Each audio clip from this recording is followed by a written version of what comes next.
À nouveau le bruit de la vague, se brisant et venant mourir à quelques mètres de moi. Il n'y a que quelques minutes que nous nous sommes arrêtés et étendus à même le sable.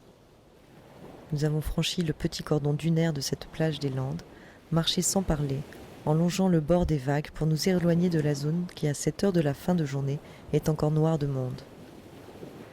Nous étions enfin arrivés à cette partie de la plage où quelques corps nus, plutôt jeunes, signalaient que nous étions entrés dans la partie naturiste de ce bord de mer. Marie avait jeté un coup d'œil circulaire, puis sans dire un mot, s'était assise et finalement allongée là, en fermant les yeux. Trouver le bon endroit. Cela voulait dire pour Marie éviter de se retrouver observée comme une bête curieuse parce qu'elle était là, sur une plage, en me tenant la main.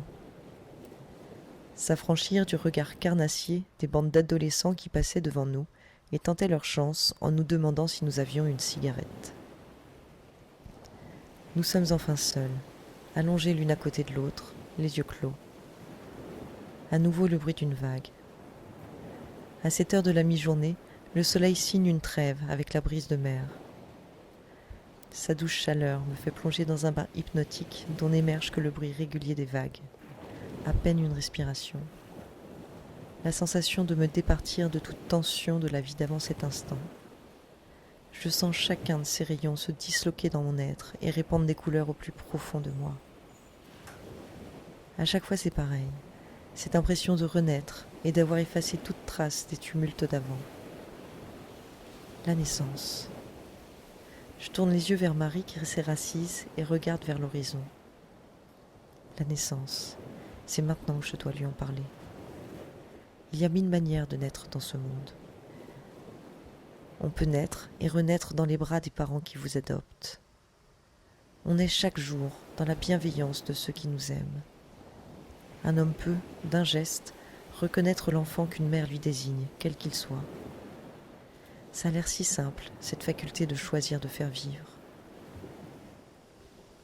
Qu'est-ce qu'elle en penserait, Marie, si nous n'étions plus deux ? Au fond, nous sommes pareilles toutes les deux. Nous orbitons autour du petit soleil que nous nous sommes créés, une quiétude qui tient de la mécanique céleste. Ferait-elle de la place à quelqu'un d'autre ? Le soleil, prodigue, me dit « Vis, partage, fais grandir ». Lui dit-il la même chose ? Je suis encore sous l'effet des derniers rayons du soleil quand Marie se lève avant que je n'ai eu le temps d'ouvrir la bouche. Elle remonte vers la dune en me disant « Viens, le spectacle est toujours plus beau de là-haut ». Je lui emboîte le pas. À défaut de pouvoir aborder le sujet, je lance quelques cailloux pour tâter le terrain. C'est dommage que tes parents n'aient plus leur maison par ici. Ça te dirait pas qu'on cherche dans le coin un petit truc ? Moi j'aimerais bien. Un jardin, un chien. Nous étions arrivés au sommet de la dune, juste avant les derniers feux. On pourrait même avoir autre chose qu'un chien, me dit-elle, sans regarder le soleil qui plongeait dans la mer. C'était Sous le soleil de Lia Ferney. Si vous avez aimé, likez,